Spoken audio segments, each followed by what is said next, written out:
happening, everyone? Welcome back once again to Vicious Rants, and of course I'm your host, your YouTube messiah, and often imitated, never duplicated superstar, Tim Vicious, and we are talking about Survivor Series this week. And now I know what a lot of y'all are thinking. You know, this is coming out on Tuesday right now. Well, wait. Some of you are probably thinking, well, okay, why the hell am I watching this? But the other ones that are watching this are probably thinking, well, this is one of the big fours. Shouldn't you be waiting until after SmackDown to cover this? I would, however, the big reason on why I am is in regards to why I'm giving Survivor Series its overall score of a 6.5. Because, or not even a 6.5, a 6. Because, honestly, the way that the matches ended, and I'm not trying to give away spoilers, and I'm not going to say who did what, or what happened, or what kind of Vince Russo-like swerve happened over here, bro, when we put something up on a poll, bro. No. All I'm saying is, they wound up setting up more stories for Raw than they did SmackDown. So, honestly, it was just, well, for fuck's sake, what the hell? So, not only that, I wanted to rush this to get this out there for you, all you crazy-ass, beautiful bastards that wind up taking the time and listen to a man ramble. Now, with that in mind, enough with the ass kissing, enough with the explanations. Let's get into the show. Survivor Series, Toronto, Ontario, Canada. Oh, Canada! Kind of shit.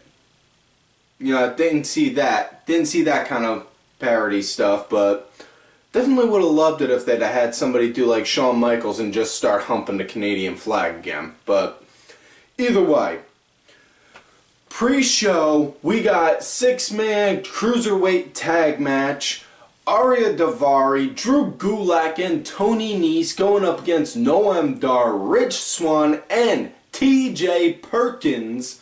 And this had a real nice, smooth pace and feel to it, you know, much like all the cruiserweights matches do. And honestly, big reason on why I think the cruiserweight matches have a more solid, smooth feel, so to say, as opposed to like, you know, if you'd have had, as opposed to like the quote-unquote normal type of WWE matches, is these guys are, I don't know the specifics, but I think these guys aren't getting told to work in the WWE sort of style, you know? I think they're just getting told, go out there, make this as much of like an indie show match as you can.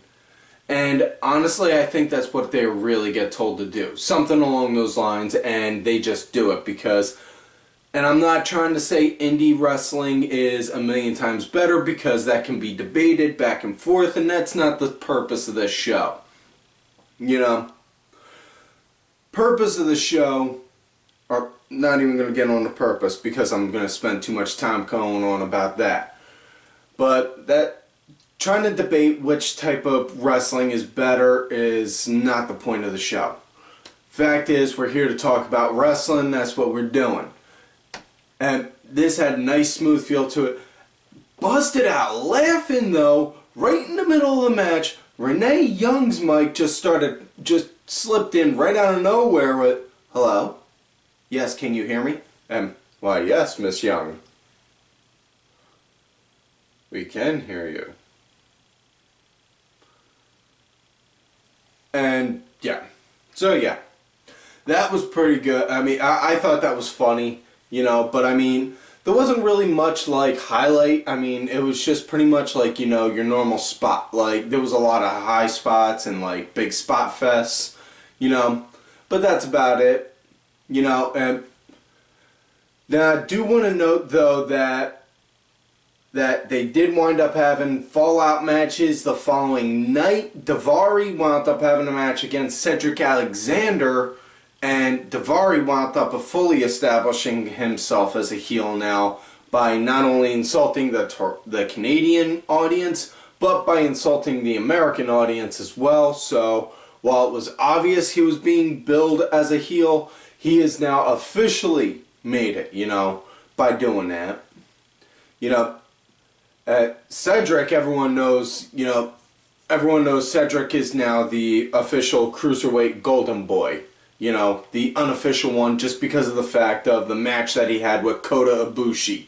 And if you've not seen that, you need to see it. In fact, I insist, pause this now, once I'm done talking, go and watch it, and then when you're done, come back. Welcome back. That being said, though, this 6-man tag match wound up coming to an end. Swann wound up hitting a standing 450 right onto Davri. And not only did they have a follow-up with Davri versus Cedric Alexander, there was a triple threat cruiserweight match with the winner going up against the cruiserweight champion next week on Raw. And I will not say who the champion is, just because, don't want to give away things about with the match. Sorry, momentary pause, brain fart. It was, they wound up having TJ Perkins, Noam and Rich Swann going up against each other. That was a really nice, just action kind of match. Winner of that was Swann, so Swann will get said title shot next week.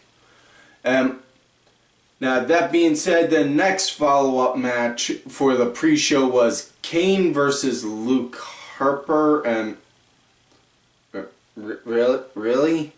I mean, it's the fuck. What's the reasoning?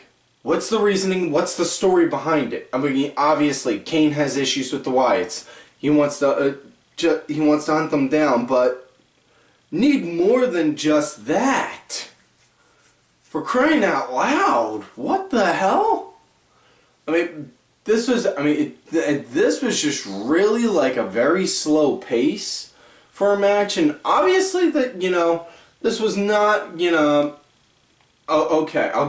I will give the benefit of the doubt. There was not a full crowd there at the point in time when this match happened.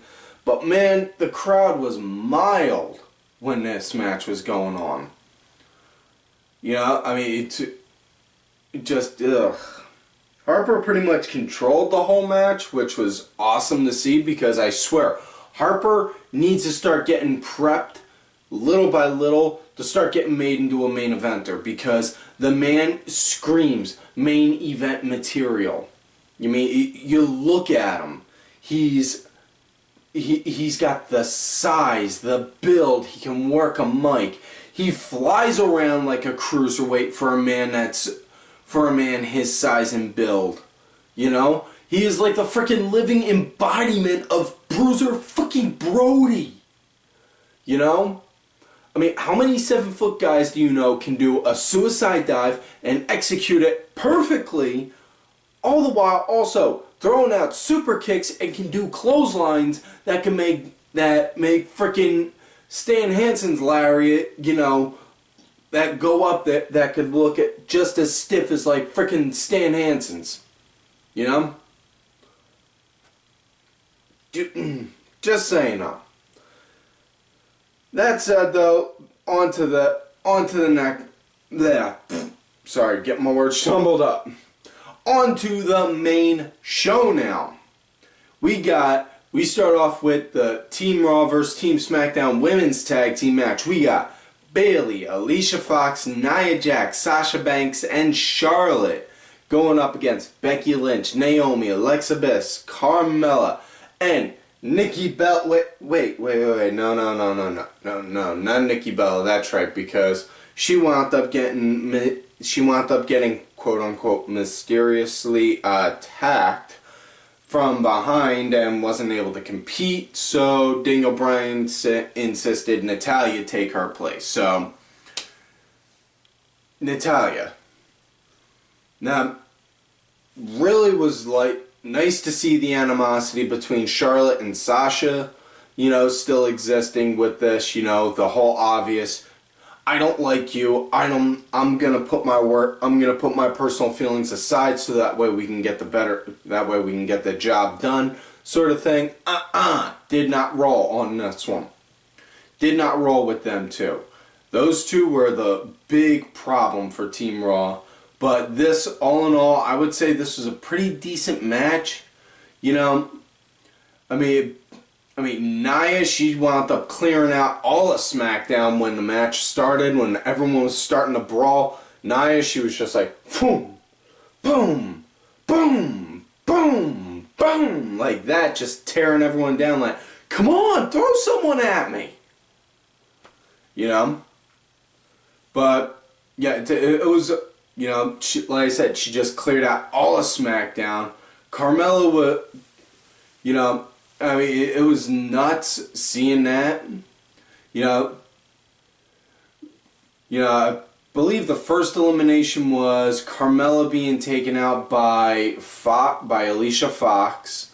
And then after that, it was Naomi wound up getting counted out. And then Sasha wound up rolling up Natayla,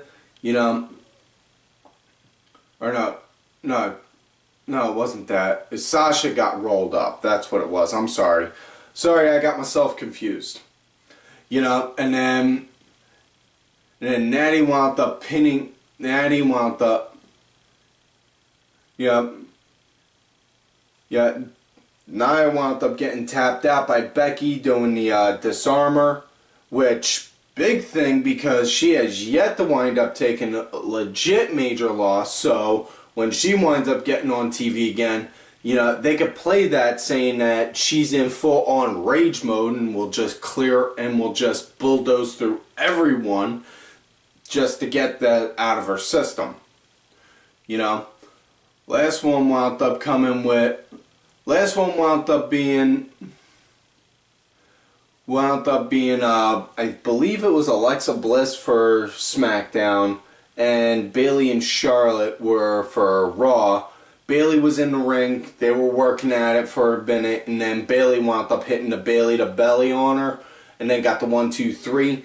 Bayley wound up winning it, which is saying something because Bayley wasn't tagged in at all during the match, because remember, like I said, she was getting billed before as the weakest link according to Charlotte, but she got the winning pin.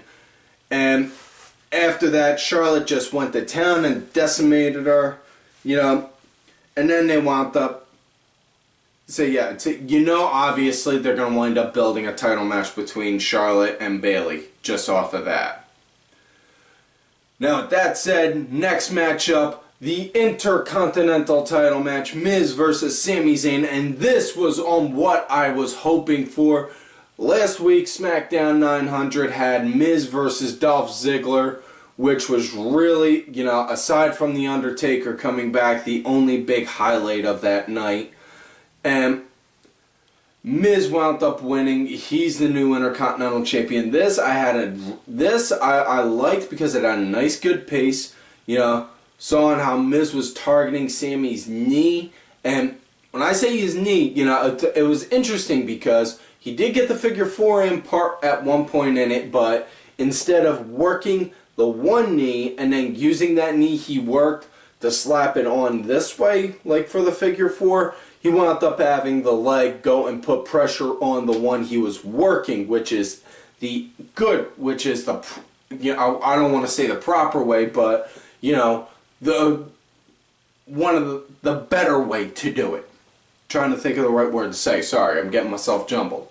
But, loved on how Sami was fighting back on this, and at one point when Maurice was trying to get into Miz's face, or not Miz, Sami's face, he just wound up taking a page out of her book doing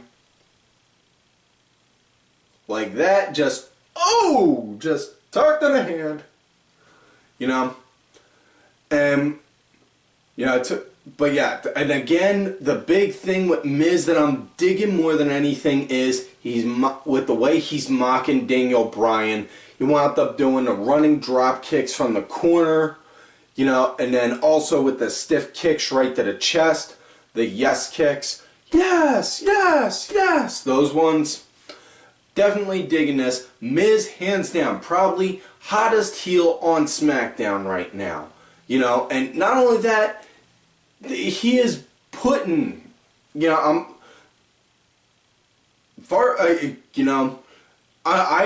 ever since he cut that promo on Talking Smack, do not refer to him as a ball bag anymore. Much like Kenny over at the Sunday Segway does not either.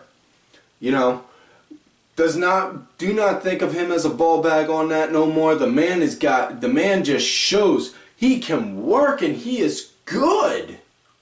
You know? Definitely was liking this. This was really a good matchup. I dug this. You know. Now, on how the match came to an end though, you know, Sami actually locked in the figure 4 on The Miz, and just as it looked like The Miz was just about to tap out, Maurice went over to the timekeeper's table, started ringing the bell. Sami let go, thinking the match got called. Maurice just like, man, I mean, he did it. And then Sami's just like, what? And then Miz, boom, does a quick roll up, guts the 1, 2, 3. So yeah, like I said, man, it was way that, you know, having Miz go against Sami works out for him either way. Like I said last week, you know, because if he would have lost, then he goes into a big, huge fit. He wins. Oh, now he gets to brag, and he's the golden boy of SmackDown now. Now, next matchup, we got the 10-man tag Survivor Series match. The tag team one. It is for Raw. We got Enzo and Cash, the Shining Stars, the Good Brothers themselves, Gallows and Anderson. Excuse me. And Cesaro and Sheamus and the New Day going up against Slater, Rhino, Breezango, Usos, the Hype Bros, and American Alpha. Now this was probably, I would have to say this was probably, I would go as far as saying this was my match of the night right here. This was the match of the night for me right here. Because just all the sheer animosity, I don't want to say animosity, poor choice of words, sheer action and goings on with everything. It was just, whoa. Now I was kind of iffy on this at first because of the fact of, well, you're having all the tag teams. So if this guy gets eliminated, then his tag partner stays and, man, that's going to be too many people. But they did explain that if that person gets pinned, then that team is eliminated, which narrows down the field a lot quicker, and that's better. That said, though, probably the most hilarious one was Breezango started out, I think it was Fandango, Wango, Tango that was in the ring, throwing out citations towards everyone. And then next thing you know, just boom, winds up getting taken out. And trying to remember who was it. I believe it. No. No, I can't remember. I'm sorry. But yeah, they got hit. They got taken out, and then it was just that. Yeah. So. And Tyler Breeze didn't even get a chance to wrestle, which is the fucked up part on that. But after that, Usos, they were going at it. And Usos wound up getting taken out next. You know. But trying to remember now, hold.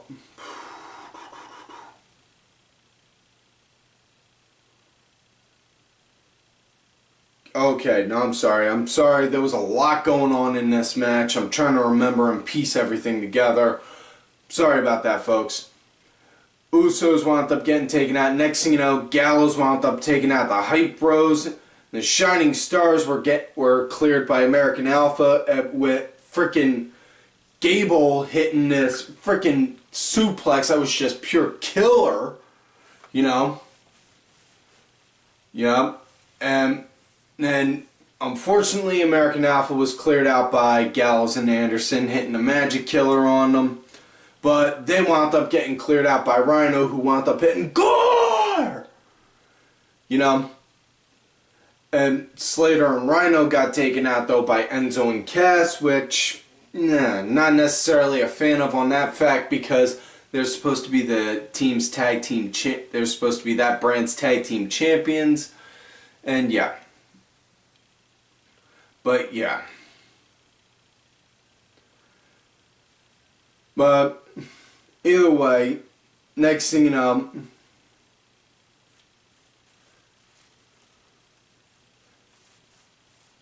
I'm sorry folks, I was wrong on that.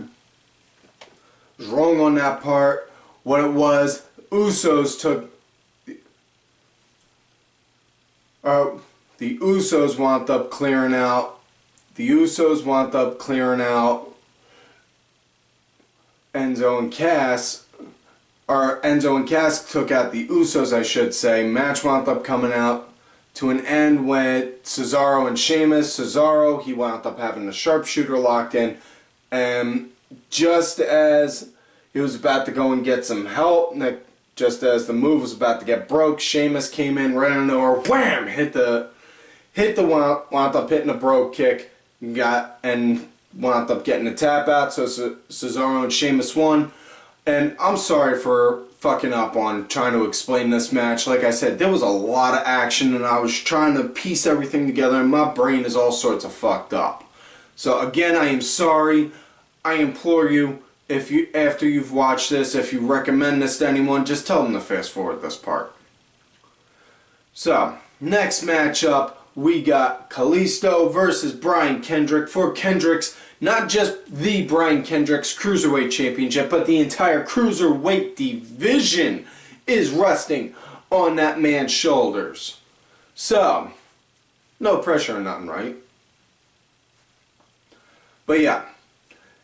Kalisto, he started out fast and hard, you know, wanting to go and try and get after him, win the title, prove a point and all, but, you know, did not go so well because you go so fit, you start at 100, you know, you're eventually not going to be able to hold out at that rate. Kendrick wound up capitalizing, you know, he got his in, and that literally at one point, Sandwich Kalisto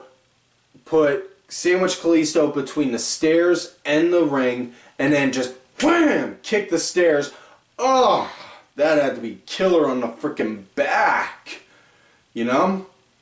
But yeah, this was, you know, I mean, I don't want to say it was a good match or a bad match. I mean, it was just, there were parts you just looked like, huh? But it was pretty decent, you know. But match came to an end with Kendrick. With Kendrick getting the win via disqualification because Baron Corbin came in and attacked Kendrick and then started to attack Kalisto. So the referee called for a bell to end it. So, yeah. Brian Kendrick won via DQ because of Baron Corbin. And on the plus side, though, now does that mean Baron Corbin's interested in the Cruiserweight show? Okay, that's not a good joke. I'm going to end it there before it gets any farther.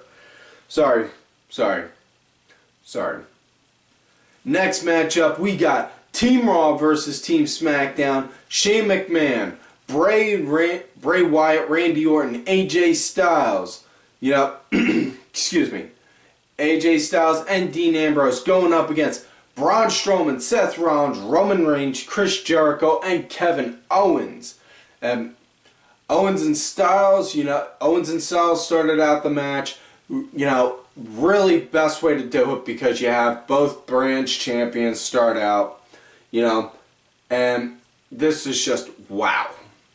You know, seeing these two guys work, and if you've never seen these two work before other than this, look up Tommy Dreamer's House of Hardcore where they had Kevin Owens wrestling AJ Styles. back when he was the IWGP champ and still in the Biz Cliz, you know. But this was a good match, you know. Also, really was loving on how they had just highlighted about with Owens and Jericho being best friends and all still, you know. With everything that was in it, it was just pure action. This was a good match, you know. But probably the biggest part that made me cringe was at one point Shane McMahon, you know, well, one, obviously Shane, he still has a hard time throwing out the punches, and I've always been a firm believer in that, and I did it myself. If you can't throw out the punches the right way when you're doing wrestling, forearm strikes. Forearm strikes. Do that instead. You know, like that. Just do forearm strikes like the MMA kinds. You know? But Shane, he was up. He went to go do a coast-to-coast on the Roman at one point. And this is later in the match. I'm saying this part right here. Shane went to go do a coast-to-coast. And in mid-air, Roman grabbed him and speared him down. And it looked like the way Shane landed, he wrenched his shoulder and banged his head pretty bad. You know, so he got concussed. You could look at him and just like, oh fuck, he really did get hurt. You know? Excuse me. And yeah, he got hurt bad. Shane automatically got taken out after that happened. You know, give credit where credit's due though. Highlight on that part though was Randy Orton went over to that side of went over ringside where Shane's kid was to go and let him know he was okay. Top-notch act on that part. Being a parent myself, I would understand and I would want somebody to do that if I got hurt in the ring and my son watched. You know? That being said though, as far as what this match goes, this was just a lot of action, really good. You know, had a nice good start feeling out for it, you know. I had really liked the full team brawl right at the start, you know. Braun, he wound up taking out everyone, you know, and then just, you know, like I said, he took out everyone on Team SmackDown. But Braun, he wound up actually getting counted out because before Shane did that infamous spot that I just said, you know, what it was, he got laid out on the announce table and then Shane did an elbow drop from the ring, from the turnbuckle to there. Braun got up, but wound up getting counted out because that frickin' little skeever, James Ellsworth, was holding on to him and then counted out. But thankfully, after that, Braun was just like, grabbed him and just drug him up the apron, pounded him into hamburger meat, and then threw him off the apron, which, okay, I'm good. I can live with this. I can live with this. You know? Kevin, Owens actually got disqualified because what it was, Styles wound up getting Jericho set up for the Styles Clash, but Owens wound up using the list of Jericho, wham, and cracked AJ Styles with it, and then wound up getting disqualified for using a weapon, which then led to Jericho freaking out and panicking to go and try and pick up all the papers for the list. And then once he did, got turned around, Randy, wham, RKO right onto him. So Jericho got taken out. And should be noted, on Raw they wound up doing a little skit where it was the mother of all fucking trolls, where it looked like the Jericho-Owens friendship was about to end until they said, you know who's to blame for this? You know who's to blame? Roman Reigns! Because I used that to stop you from being eliminated. I sacrificed myself to save you, Chris. Whereas Roman just sat there the whole time watching. You know, there was obviously more, but I'm shortening it down for time constraints, you know. But like I said, after that, that was when Roman wound up spearing Shane, but yeah. Part of it wound up, and Ambrose, he got taken out partway through the match as well. He got taken out in the match as well at one point, but honestly, Ambrose, he came back down to go after AJ Styles, and then wound up leading to a huge Shield reunion for a minute because Roman, Seth, and Dean were all beating the shit out of Styles, and then next thing you know, cleared off the Spanish table, triple powerbombed, wound up triple powerbombing AJ Styles through the table, which led to a huge holy shit moment.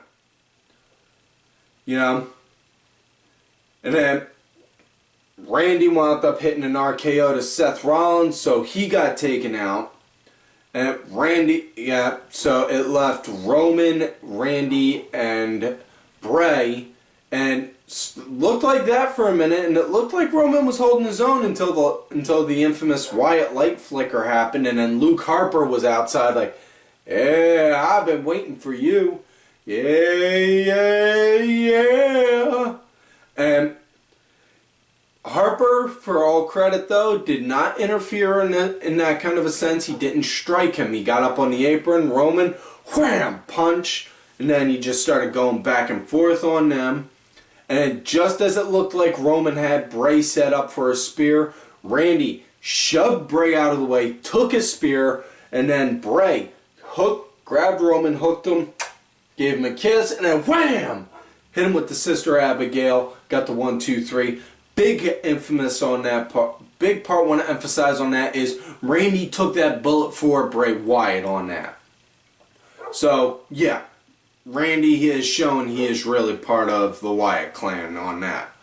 Now, for the main event, which Brock Lesnar versus Bill Goldberg. If you've not heard on how that went down already, you obviously, I don't know. But Goldberg wound up winning the match in about a minute and a half. 2 spears and a jackhammer. That's all it did. Now, big part on that, I was pretty livid that night when it happened. But I have had time to sit and think about it, and, in a way, it's kind of a good thing because now, not only do we get pissed off Brock, now we get pissed off Brock looking to go and tear Bill Goldberg's head off, and from what I've read and from what I've heard, they're looking to do a rematch either at Royal Rumble or Mania, either or. On Raw, Goldberg said he is going to enter into the Royal Rumble. So on how I'm thinking it could go down with them two, it could go Goldberg wins the Rumble, Brock Lesnar wins a championship, them two have a rematch there. Or both men are in the Royal Rumble and they both destroy each other, and then leads to a match at Mania. That's it. But yeah, that's it for this show. Like I said, all in all, I give this pay-per-view a 6 out of 10, But, so please folks, again, I apologize for trying to break down the whole Tag Team Survivor Series match. My brain fucked up on that part. Please do not forget to like the video, subscribe to the channel, go back, watch the other episodes. Look for me on my Twitter at TimVicious. Make sure you also check out my backup account, Tim_Vicious. Also, I am out there on that Facebook gimmick, Tim Ash. And do not forget to follow all of these cool ass cats right here on the Twitter. Axel Mulligan, Sunday Segway, Simply Sabrina, Cranky Asshole, Aaron_Deborah, my executive producer who provided the music for this week's show, Oliver Ben.